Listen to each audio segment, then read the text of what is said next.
આપણે હવે ગણિતમાં મહાવરો કરીશું બરાબર ચલો બેટા લખો 7 ઉપર લખો ઉપર હા તને જઈ ફાવે તે લખો ચલો હવે 7 દડી ગણીને નાખો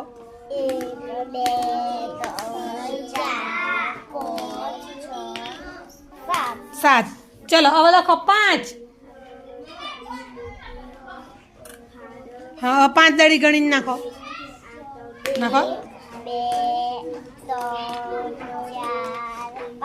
5 હવે લખો 4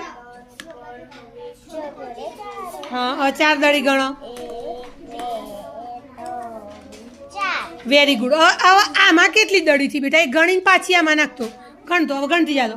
હા